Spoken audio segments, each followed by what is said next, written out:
Welcome to episode 69 of the Civil War Breakfast Club. Because it takes two of us to make this podcast happen, I am joined as always by the guy who has put up with my Tuesday moods for 68 episodes. Let's see if he makes it through another one. How are you, Darren? And here we are at episode 69, which is the one episode that we always knew what the topic would be, which is sex and the Civil War. How are you? Wow. Well, wow. That was quite the intro right there. How was that? That was pretty solid. Well done. Well done. So we are back. We have talking about sex and the Civil War. We'll talk that in just a little bit. We've got some fun stories to talk about. It's always a fun topic in that whole thing. So how are you? How's everything going on a mood today? How's the mood today? I'm good. It's not Tuesday, so I'm not in a bad mood. And we just actually wrapped up our book club discussion with Kent Masterson Brown, author of Retreat from Gettysburg, and George Meade at Gettysburg. So that was really, really awesome to have done that. Mm-hmm. Thanks to everybody who joined us for that. But this episode will drop. It's going to be our first episode of 2022. Wow. Time flies when you're having, anyway, so what's going on? It does. Well, wait, as the host, let me be a lady and ask you, what are you drinking, my man? Well, I'm drinking, because we're talking sex and the Civil War, I'm drinking a drink called Liquid Hugs. Ooh. And that's what it's called right there. And I'm drinking out of my Civil War Breakfast Club company mug because, well, that's what I got. I don't have any scantily clad nudie lady gloves, mug. So that's what I got. So that's the best I can do. Well, I am drinking my Great Lakes Brewery out of Toronto, Ontario, Thrust. No coincidence to our episode that we're recording tonight, but anyway, maybe a little bit. But I am also drinking it out of our Civil War Breakfast Club company mug as well. Excellent. So there we go. So let's get into this episode, Sex and the Civil War. This is the one episode that when we started talking about doing this podcast, we talked about getting to episode 69 before we even started recording episode 61 or 61 episode 1 that we wanted to make episode 69 an episode about sex and the Civil War. And last year at Valentine's Day, we did an episode about Valentine's Day and all that, but it didn't touch on the stuff we're going to touch on tonight, which is going to be about pornography and venereal disease and just some of the stuff that happened during the Civil War, as well as a couple of fun general stories to do with sex and the Civil War. We're going to talk before too. Once we get started, we're going to talk about how before and during the Civil War, that America was kind of a weird place on how sex was perceived. I mean, you were coming out of that Victorian image of that spousal sex. People think Victorians were very prude when it came to sex, and they actually weren't, especially in the Americas, right? Well, no, but there was still that fear. They didn't know how to handle it. And the other issue that was exploding was because of technology. You had an exploding industry of pornography, which is because of photography and newspapers.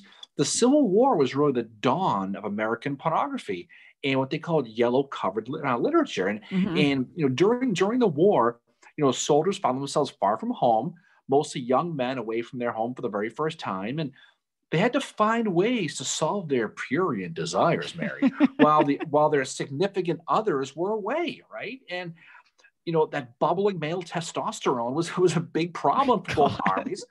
While they're in camps, and the politicians had to deal with these entrepreneurial people finding ways to profit off of these young and horny soldiers in camp. It really was. Horny soldiers. But they were. And it was becoming a gigantic social issue, especially in the North. And definitely the concept of pornography was debated. It was going on, but it was really exploding. And they didn't even know how to define pornography at the time.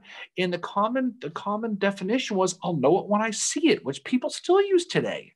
And to deal with this, the government passed laws, and the soldiers, eventually found themselves in trouble with the U.S. Army as they tried in vain to keep these soldiers, their bayonets and their blue trousers, for lack of a better phrase. That's what they were trying to do. And the biggest pain in the ass for the Army was the fact that the U.S. mail was delivering large amounts of porn to these troops, and there was nothing they could really do to stop it. No. And despite the fact that the government tried fining people $500 if you were caught sending porn through the mail. To make it worse, men would show up with these camps armed with obscene materials, books and pamphlets and pictures and drawings, and sold it to the men directly. And what I like to call smuttlers, Mary. Smuttlers. It's a phrase I invented right there. And I imagine, the internet in camp must be really slow. The buffering must have drove the soldiers crazy after a while. So they can't get on that Reb tube. Oh, I had trouble with that. But these smuttlers, as we call them, really benefited, and the government hated it. And the other thing, too, is, we mentioned how these young soldiers in camp, how they were. Not every soldier was like this. I mean, if you're a religious type, kind of like, dare I Howard? say, Howard type, yes. Oh, right. Yeah, exactly. Right? There was some that were very, very offended by this porn coming into the camps. I would imagine my favorite general probably was too. We're going to talk about people like that in more detail in a little while. But they're in camp and they're being inundated with this stuff that's dropping into their camp. And, one Union soldier, he said that soldiers are reading flimsy publications, obscene books that are turning their minds into dingy clusters filled with cobwebs and death damps of groveling desires. To me, that sounds like he could be writing for porn. Whoever wrote that complaint, by the way, just saying. Okay. He missed his calling. There we go. You know what? The one that you least expected is the one that's getting it. Yeah, so I think that was that guy, right? Yeah, it probably was. But soldiers did their best initially to hide this stuff. They put it in their boots. They put their pictures in their hats. But as soon as the war went on, it seemed to be everywhere. So they didn't bother them anymore. They said the hell with it. And, Marsena Patrick, we talked about him at some point. He's a Union general from Ohio who saw action at South Mountain and Antietam, among other places. He wrote, "I seized the vilest of obscene books, which I made a great haul." So imagine you're a officer and you're in camp, and you see all these carts we're going to talk about in these stories. And as the war went on, this obscene material was everywhere, and it became a real big deal. It got so bad that Colonel Lafayette Baker, remember him? He's the guy who chased down Booth and Harold in Virginia after the assassination, right? He was basically made a Union vice cop in Washington, D.C., where most of these soldiers were camped at the time. This guy, Baker, he would break up brothels that soldiers visited. He chased down and captured pornography and books that at the end, he had seized over $20,000 worth of porn, which is about $500,000 in today's money. That is quite the nudie magazine day. Wow. And where did that all disappear to? Well, I'll tell you where it all disappeared to. What was the funny part about it is, where it all got sent? It got sent to Congress and then to the White House, to the desk of Abraham Lincoln. Okay. Now, here's the thing. Now, it was all being reviewed, whatever the hell that means, right? Yeah. But what they did is they would take the porn, put into one big pile on the White House grounds and burn it, is what they did. I was reading about that, how and two, they would do that when it got intercepted at the camps as well, because the soldiers' mail was checked at the camps. And one soldier remarked that, holy shit, that there was piles of burning porn, The one thing I was going to say, though, is did any of it wind up with Edwin Stanton? Because a lot of shit winds up with Edwin Stanton that we don't know where it went. I'd imagine his top drawer was filled. But according to Baker, the president enjoyed the sight of the burning, and he was invited to these big burnings, and he reportedly accepted the invitation to these events. So there's the old rail splitter, watching the old, Debbie Does Danville burning on the front yard, Danville. So Debbie Does Donaldson. Exactly. And Henry, but time? Gosh, we're not going to get through this. This is crazy. But back then, porn, took all kinds of interest, like it does today. Well, yeah, because it's a kind of you have to hide, right, from it. It's a shame considered to be, especially in that time, right? Like you think about the Victorian era, we all view, I think today in the 21st century, the Victorians as being really prudes and all that. And And honest to God, they weren't. Like, I mean, you look at some of these these soldiers and officers, how many kids they had. They're not like, I mean, Oliver Otis Howard, I mean, the Christian general, he had how many children? He had a lot. Like he had quite a few, like I think 7 or 8. So even the we Christian talked general about, is enjoying himself. We talked about John Bell Hood, I think had 10 kids, I think 10 or 11 we talked about. Yes, he enjoyed himself too. So but what's interesting too is like the anti-slavery proponents would actually make and send these pornographic images of stories of these female slaves being taken advantage of by their white masters in these horrible ways. Baker called these slave owners human vampires, is what he called them, right? And what they were trying to do is they were trying to paint the picture that the South was almost like a forced harem, trying, and he's tying sex to violence to spur this anti-slavery moment. But you know what happened? It blew up in their face because you know what? People in the North like that. Yeah, they started enjoying that, which is oh God. They like the idea of master on slave interracial sex that turned people on in the North because it was so different. And I'm just saying that, but that's what blew up in their faces, But the U.S. government's prime concern with porn in these Union camps was really because it felt like it demoralized the troops and it preyed on the morals and bodies of men. That's what they would say. Yeah. But at this point, porn and soldiering literally went hand in hand, and it was pretty much impossible to stop as the war went on. And that they called that yellow covered literature I mentioned was in every theater of the war, North and South. And the fascination of pornography wasn't just enjoyed by the troops, but the officers as well. And they wanted to, ultimately officers were punished who indulged in it. And as Washington tried to curb it, some of them actually, we'll talk here in a little bit about some of how they actually got court-martialed for it. Mm-hmm. Yeah, they would get court-martialed for it. And that's what leads us into some of these different laws that had to be enacted and all that. And like Nashville was one of the first places where they really had to cut down on the prostitution that was happening because of the venereal disease that was spreading there. And so in Nashville, they had all these things that had to go against prostitution and all the venereal disease that was there. And there was at one point, there was a boat sent full of these prostitutes that had all this disease. And they sent it up the river and they were like, you need to go here. And there was like 3 different towns they had to stop in. And every single town rejected them. And finally, they had to come back to Nashville because they just wouldn't accept them there. But eventually what happened in Nashville is like a prostitute, because the disease was spreading so rapidly among the soldiers, a prostitute had to have a letter from a doctor saying that she was clear.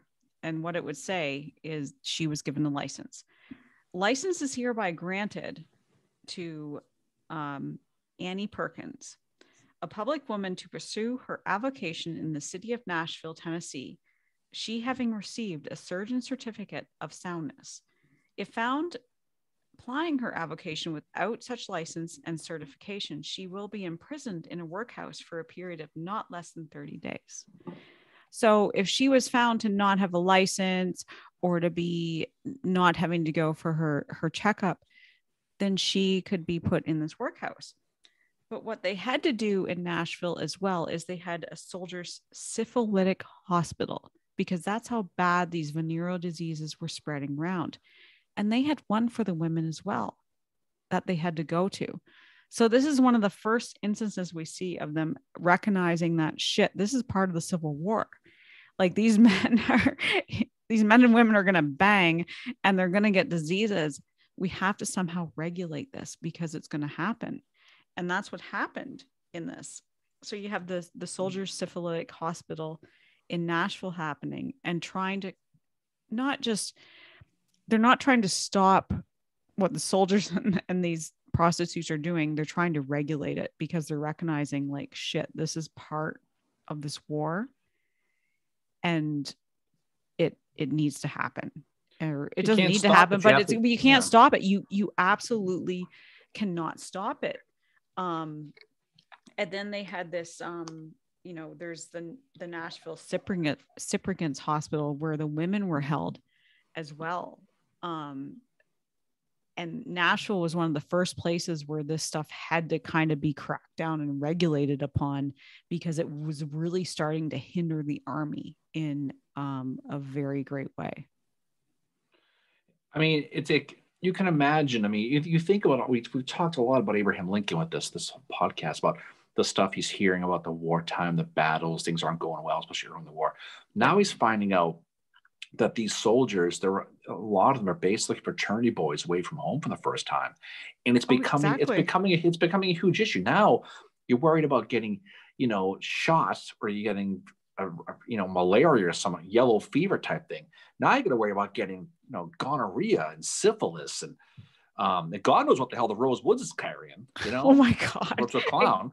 Exactly. And there was funny stories out of Nashville, like for instance, in Nashville in September of 1864, Lady Godiva's ride happened, where it said the good citizens of none other than Cherry Street from Cedar to Broad were treated to a sight so insufferably disgusting that it would be allowed no mention in our columns, were it not to call the law to prevent repetition of a similar occurrence, a fleshy fille de joie, whose sense of modesty seemed wholly to have emerged in large development of her physical charms. Entirely nude from her waist heavenward, an open hack drove rapidly up Cherry Street. She was attired in a deep red dress, a jaunty hat trimmed with red. She reminded us of a conflict of arms in the ocean of blood. As she passed the Maxwell barracks, the hundreds of soldiers set up a lusty and continuous admiration, better imagined than described. There may be pleasure of those frail daughters of humanity in thus airing in the grateful evening air, but it is a pleasure we would fain believed shared in by none other than themselves. We think that the women who thus exposes to and pollutes the public view with her disgusting newness should be fined and punished to the full extent of the law. So there is a bit of, you know, with this, like the women that do this, there's obviously prejudice against them too. Well, I mean, yeah, there's no question about it. And they, you know, the government tried to do a lot, and they weren't trying to be prudish. They were afraid of disease. They were afraid of morality. And you also, like we said before, you've got soldiers who weren't interested in that. It was causing factions within these camps. I mean, what you were running into is these sexually charged, male-dominated camps of pure early 20s testosterone. Yep. As what you had. And you also had people trying to mail stuff to them to profit off of it, you know, the people coming into the camps. And, you know, the best they can do is they try to, you know, regulate the prostitution industry. They tried to punish the ones that weren't being regulated. But the thing they really wanted to do too was they realized that these problems were not just specific to just the privates and the foot soldiers, okay? It was the officers. Exactly. I mean, they're men too. And, you know, Colonel Ebenezer Pierce of the 29th Massachusetts Mary, he was a suburban Boston blue blood from my neck of the woods here, from a wealthy Massachusetts family who found himself court-martialed in April of 1862 for conduct unbecoming of a gentleman. Okay, now listen to what this fun lover did, by the way, okay? Pierce allegedly was very fond of the ladies, and on one occasion, he would sneak out of camp in disguise. He went looking for love in all the wrong places. Okay, that's what he would do. I can think of one other general that did that. Well, there's a lot of that. But this is the other thing he did, and they really tried to get him for. He enjoyed, he had a book called Fanny Hill. I'm going to tell about that in a second in detail, okay? He had this book, and he loved to enjoy reading the dirty parts to his soldiers. Yeah. Just picture him around the campfire, everyone's sitting around him like all little kids on a campfire, Cub Scouts. That's what they used to do. Right. And while they're on the Virginia Peninsula, they're reading this. Now, let me tell you about this Fanny Hill. Okay, now this Fanny Hill was just one of I've read about her. Was many sultry stories that made their ways into Civil War camps throughout the war. Now, this one, I mean, it's so funny when you read these details because it could be written today, right? Exactly. This is a story of a naive country girl lured into a life of prostitution in the seedy London underground. Okay, you know. That sounds like some of the Harlequin romance novels I see at Well, the yeah, library work. but Fanny found herself in all kinds of situations, Mary. She found herself in scenes of public sex, orgies, cross-dressing, as well as lesbianism. Basically, this book had everything except a plumber and a pizza guy. That's what this book had, right? And it a had bang barn? Where's thing. the bang barn? Exactly. Well, they probably had that, but the book would get passed around the 29th Massachusetts and was read by just about everyone in camp. But Pierce allegedly loved reading it to them, and he'd pull them all together and read all the dirty parts. Now, it was funny, but I'm not sure what Pierce was thinking, but I think he came from a rich family. I think he probably did this as a way to kind of level the social scale a little bit with these poor farmers and merchants that were privates and sergeants in his camp, to maybe level that playing camp. But all he did was create a sexually charged camp. Now, Yeah. Pierce himself found himself sitting on that military court as part of that formal court martial, and he felt he was being falsely blamed. He said that he was a victim of an unrighteous effort to disgrace his character. Now, the thing is he also had no idea. He said, "I have no idea how the book got in my tent, but it certainly isn't mine." So that excuse has been going on forever. Oh my God. Okay? That's like drugs today. I don't know how the cocaine got there, but hey, now, if not what mine. What he should have said was he was just reading it for the articles. That would have got that. That's what he should have said. Okay, but he didn't do that. But some of the soldiers of the 29th actually testified against him, recalled how they read them the lurid parts out loud. And at one time, he called some of the privates into his tent to sing dirty songs, which they were asked to recite at the trial. Now, one guy, his name is Lieutenant Thomas Mayo. He testified and told a story of a song where a lyric described a man who put his hand where the curly hairs grow, into where a court official, into which a court official asked, "Was it a song called A Farmer's Daughter?" And Mayo said, "Yeah, that's the one." So even the judge knew the damn song about that one lyric. Oh my God. So it goes to show. So Ebenezer Pierce was eventually acquitted on all charges. Ironically, he lost his arm at a battle of White Oak Swamp soon later, so it probably cut down his porn activities anyway. So, well, I don't know. You can probably make your other arm. I don't know. That's what Howard did. But you know what though?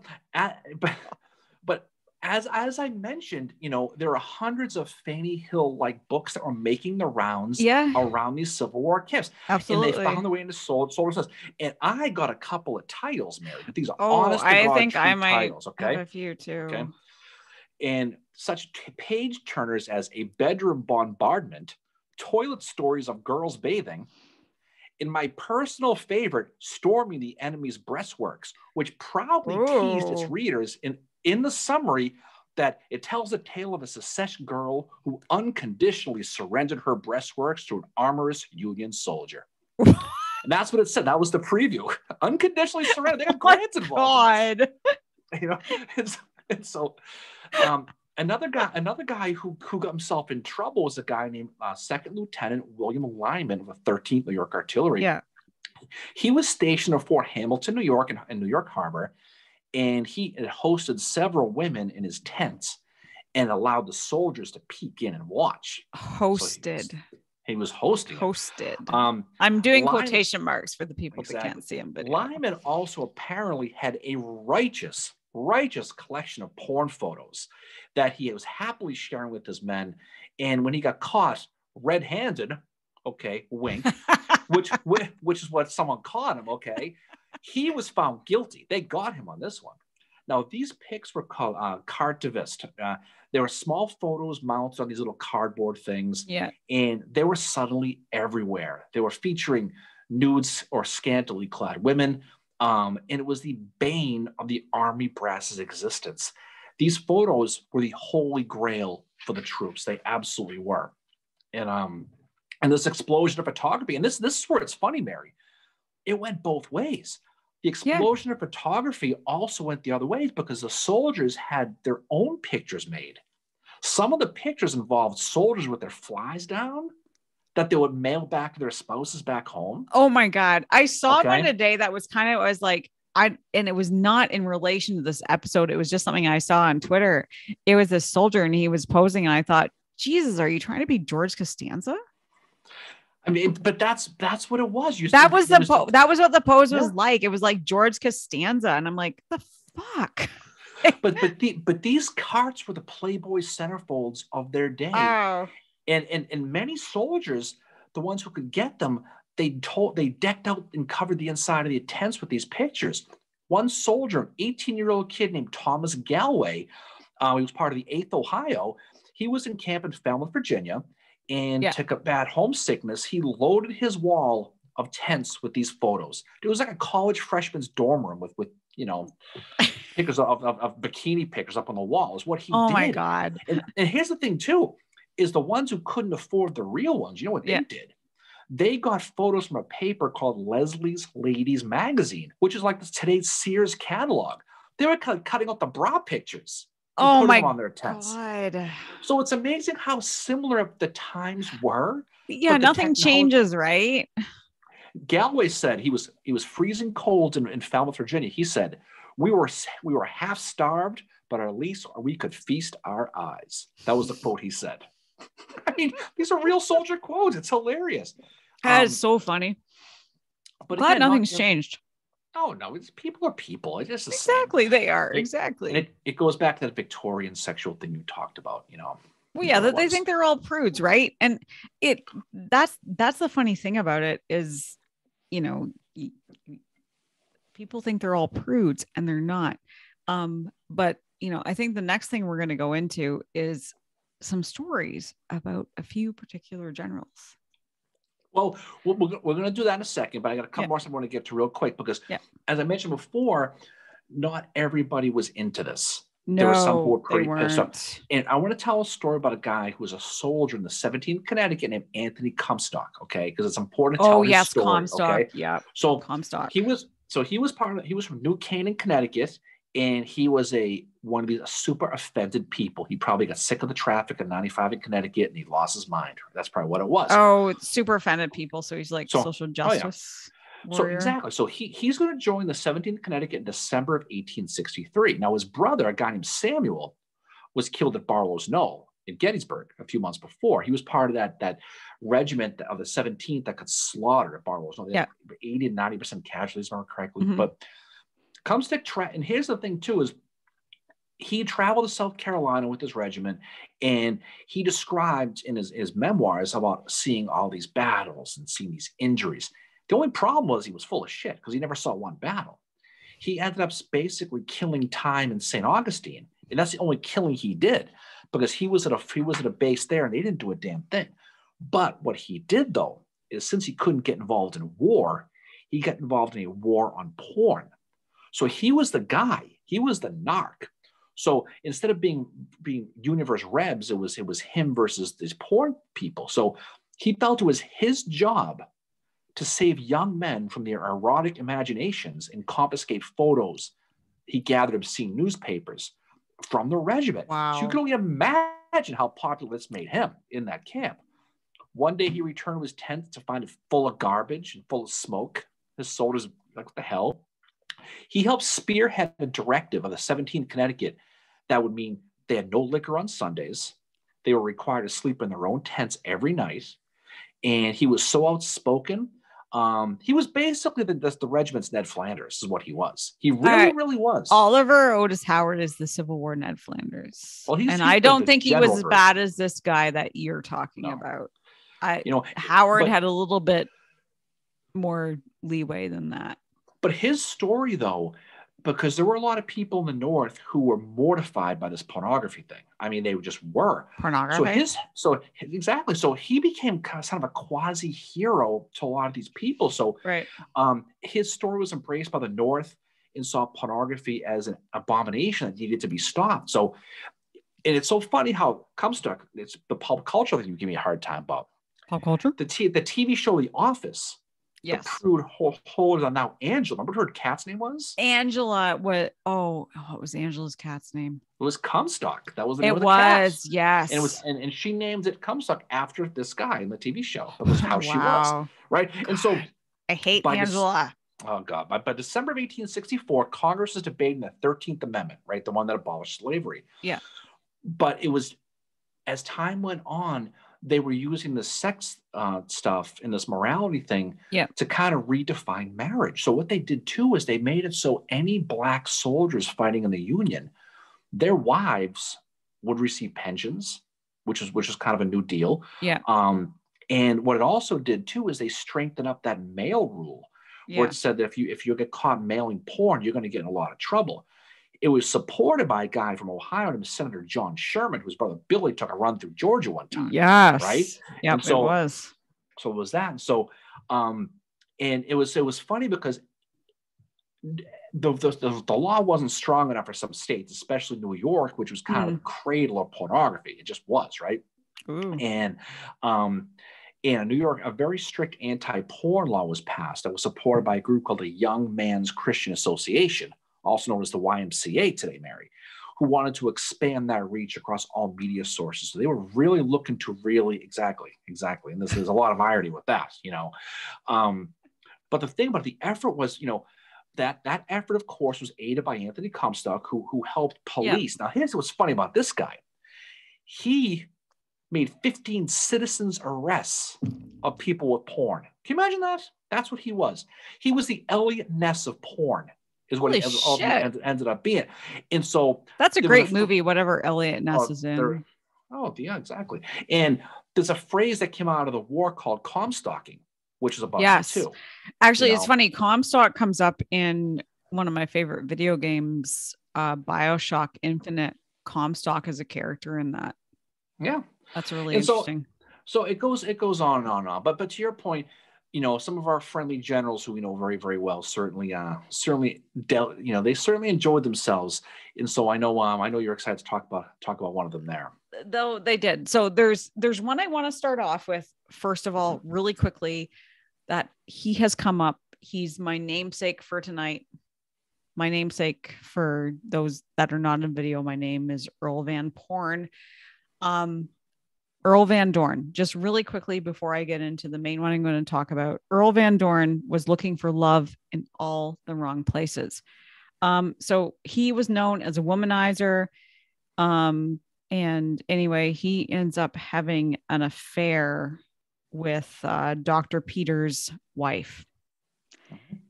And one day, Dr. Peters returned home to be mocked by the local townsfolk to find out about the affair. And Dr. Peters went to Van Dorn not long after that to ask for a leave of absence from the army. And Van Dorn gave it to him. And then what does Dr. Peters do? He shoots him and gets killed. Yep. Perfect example of looking for love in all the wrong places. It certainly was. Is Earl Van Dorn. But the main one I want to talk about tonight is General Gouverneur K. Warren. So he is the Nicky Six of the Army of the Potomac, as we have said in one episode of ours. And the funny thing about Gouverneur K. Warren, so after graduating from West Point, he goes to join the topographical engineers with none other than Captain Andrew Atkinson Humphreys, who is my spirit animal because he swears all the fucking time. Joins him. Humphreys is 40 years old at the time. So Warren would describe him as an exceedingly pleasing man in manners and conversation. And Warren is going to come, and he's going to be with Warren throughout these escapades. And they're going to be friends for the rest of their lives. So in the early 1850s, Warren begins keeping a journal.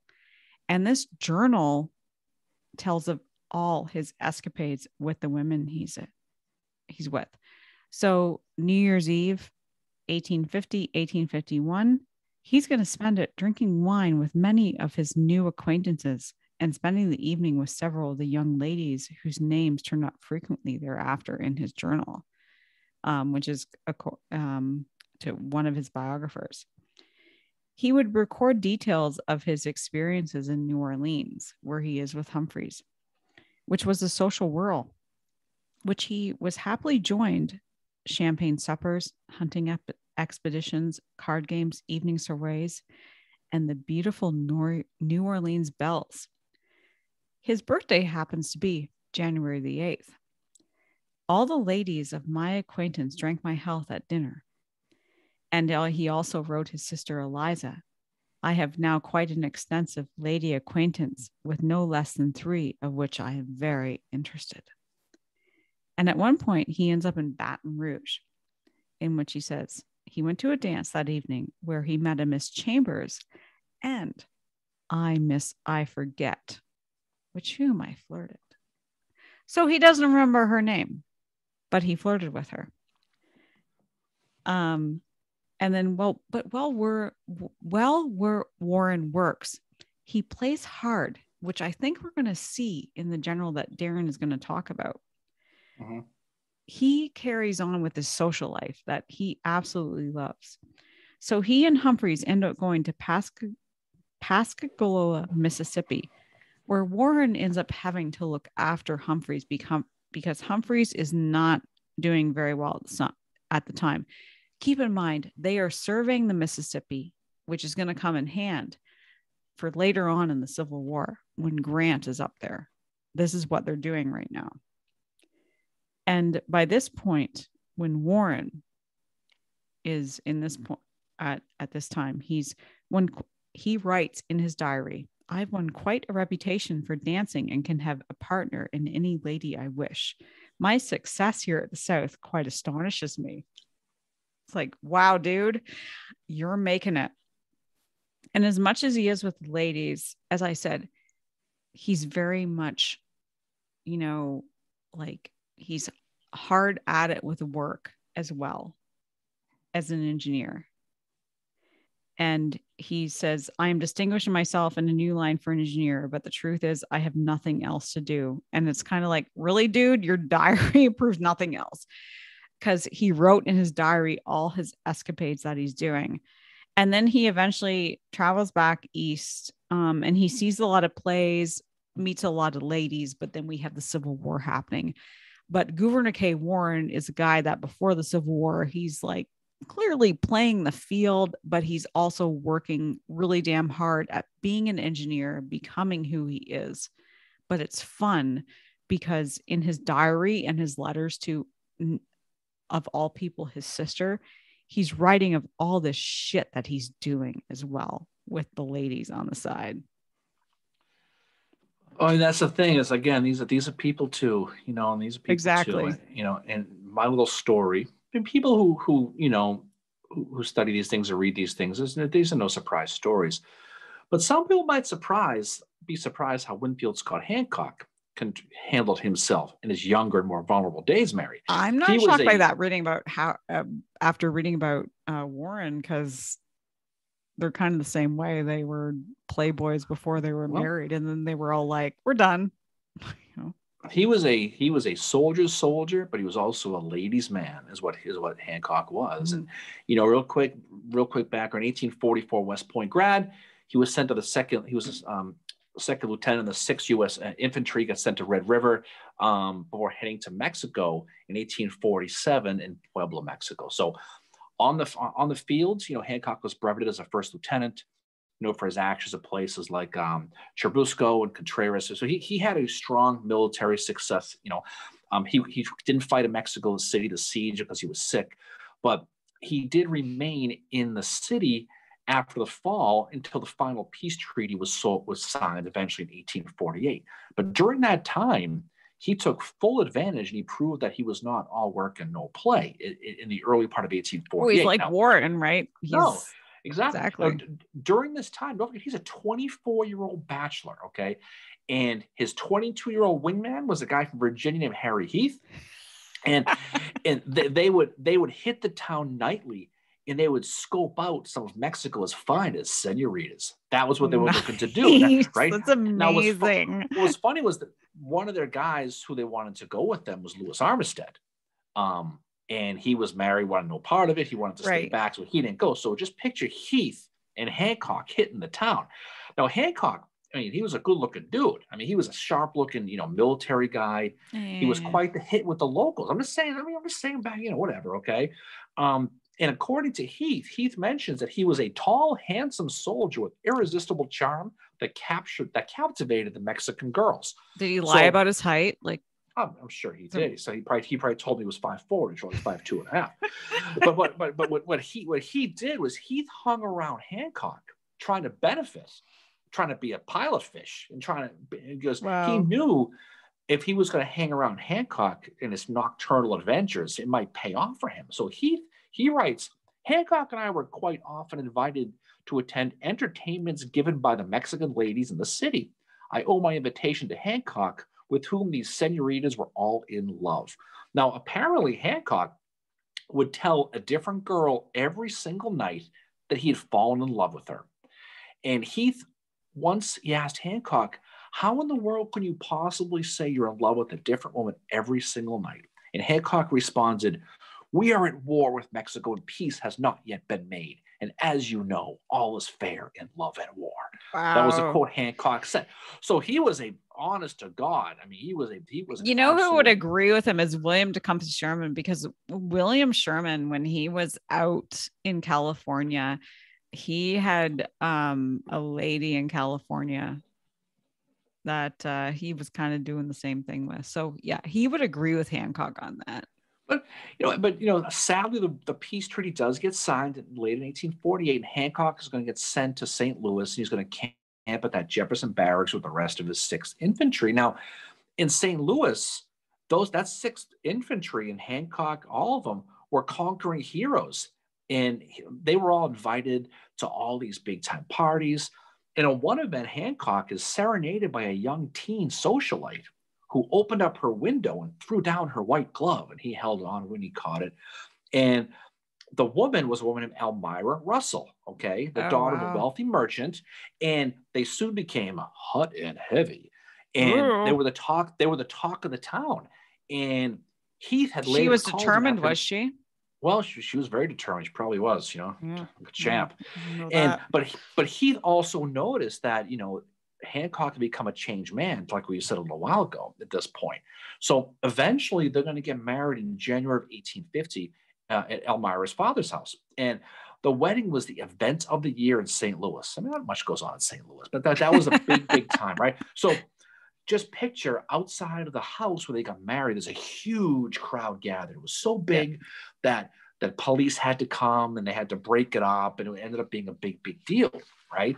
But from that day on, I mean, Hancock's days as a playboy were over, because they remained married for the next 36 years until death do them part, when Hancock had died. And she would go on to live down the road, and Hancock is, they're not buried together, which is kind of strange to me. Yeah, Elmira is buried in St. Louis with her father. That would be interesting to know why that happened, but I think it's kind of like Warren and his wife. Once he met his wife, it was like till death do them part, and I think that's what happened. But you have someone like William Tecumseh Sherman, who is very much like Hancock is, before he's married, and he definitely has somebody when he's in California as well, which I mentioned before. But I find it interesting that when these guys suddenly they're like, oh yeah, we're going to settle down, because Warren totally settles down after he meets his wife. And there's many of them that I think do. I think they do. I think they certainly do. But I think what this whole narrative was, despite what you see the Victorian age and you see Gone with the Wind and Margaret Mitchell's book, these are regular people from. They are.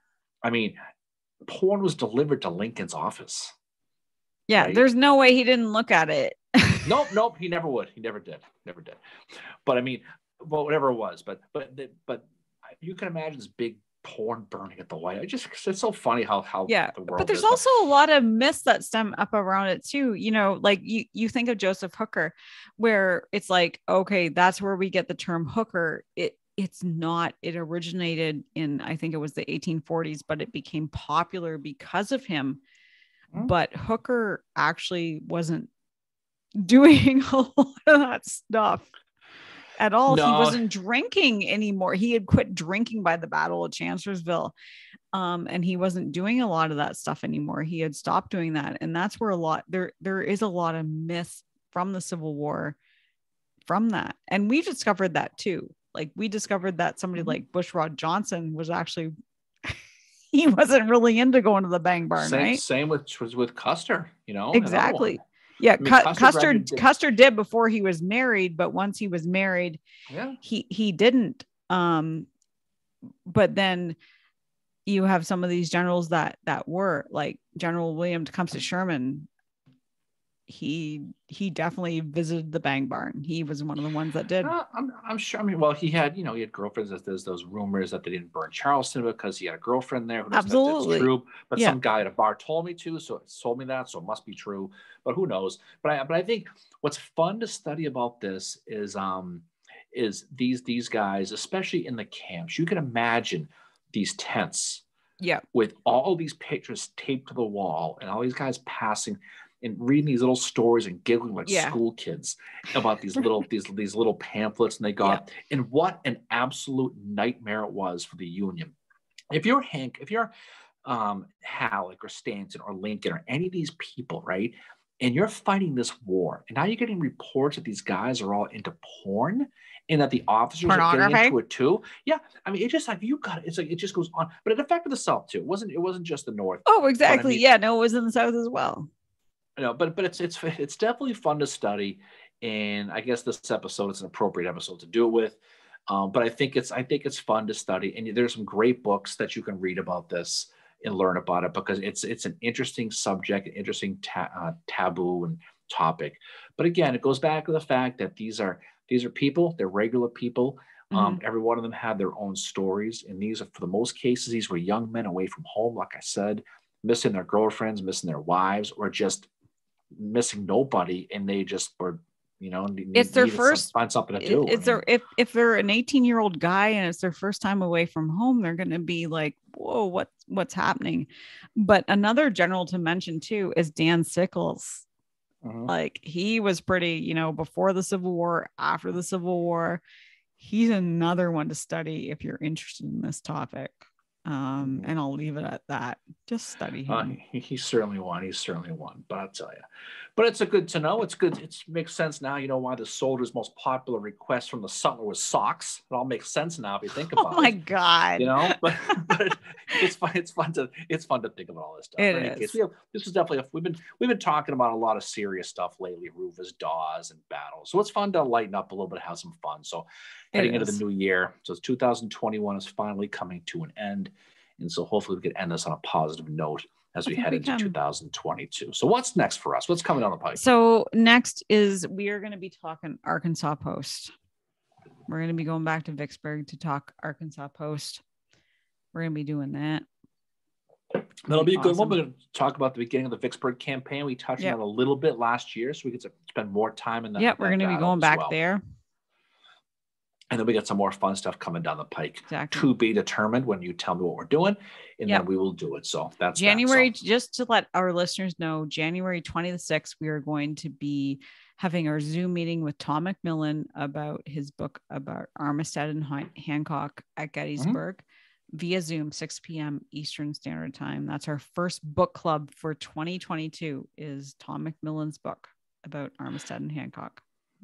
Yep, and you can read about those Hancock stories I mentioned in that book. Yes. And he talks in detail about Armistead and Hancock's early days, which were fun and action-packed. So, any final words from you, Fincheru, as we head off into the great blue yonder again? Well, since this is our first episode of 2022 that we'll be dropping, I want to thank you, Darren, for being the most awesome co-host ever and amazing human being.